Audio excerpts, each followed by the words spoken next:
नमस्कार। कभी सोचा है कि सपनों में हम अचानक उड़ने क्यों लगते हैं या किसी ऐसे इंसान से मिलते हैं जो अब इस दुनिया में है ही नहीं। ये सपने बड़े अजीब होते हैं ना, कभी डरा देते हैं तो कभी हंसा देते हैं। तो आखिर ये सब होता कैसे है? क्या ये कोई गहरा रहस्य है या हमारे दिमाग की ही कोई चाल है? चलिए आज इसी पहेली को सुलझाते हैं साइंस की मदद से। सपनों की कहानी शुरू कहाँ से होती है? देखिए, इसके लिए हमें ये समझना होगा कि जब हम सो रहे होते हैं तब हमारा दिमाग क्या कर रहा होता है। क्योंकि जब शरीर सो जाता है ना, तो इसका मतलब ये नहीं कि दिमाग भी सो गया। असल में वो तो और भी ज्यादा एक्टिव हो जाता है, खासकर नींद के खास स्टेज में। और इस स्टेज का एक खास नाम है रेम स्लीप, यानी कि रैपिड आई मूवमेंट।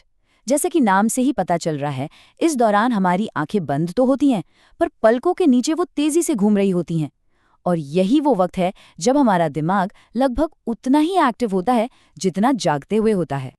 और हाँ, आरईएम स्लीप में सिर्फ आंखें ही नहीं घूमती, इस दौरान दिल की धड़कन भी थोड़ी बढ़ जाती है और दिमाग दिमाग तो जैसे अपनी ही एक फिल्म चलाना शुरू कर देता है। जी हाँ, सपनों की शुरुआत ठीक यहीं से होती है।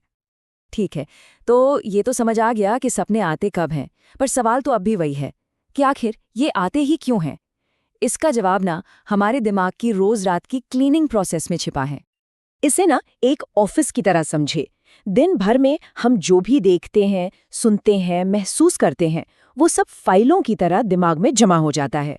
और रात में जब हम सोते हैं तो हमारा दिमाग इन फाइलों को सॉर्ट करता है कि भाई कौन सी फाइल जरूरी है और कौन सी रद्दी में फेंकनी है। ये कुछ यादों को पक्का करता है और बाकी को हटा देता है। और बस इसी छटाई के दौरान कुछ अजीब सी तस्वीरें, कोई पुरानी आवाज, कोई अधूरी फीलिंग, ये सब आपस में खिचड़ी की तरह मिल जाते हैं और इसी घालमेल से बन जाता है हमारा सपना। और यही वजह है कि सपने अक्सर इतने अजीब और बिना लॉजिक के होते हैं।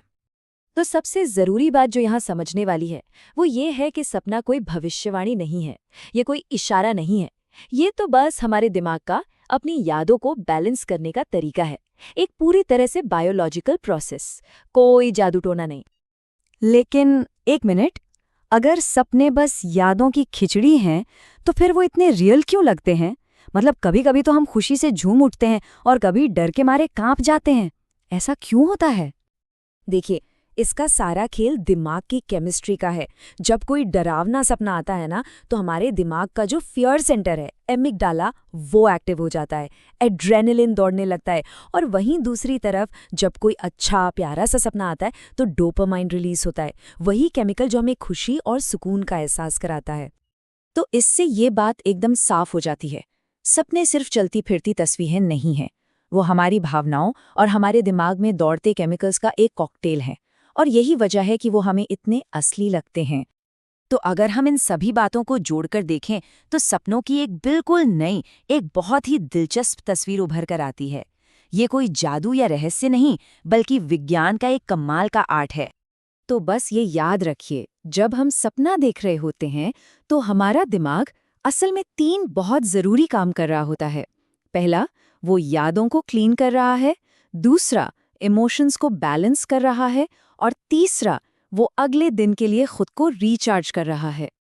इसे हम इस तरह भी कह सकते हैं कि सपने जादू नहीं है, वो तो साइंस का सबसे क्रिएटिव आर्ट फॉर्म है, एक ऐसी कला जो हमारा दिमाग हर रात हमारे लिए बनाता है।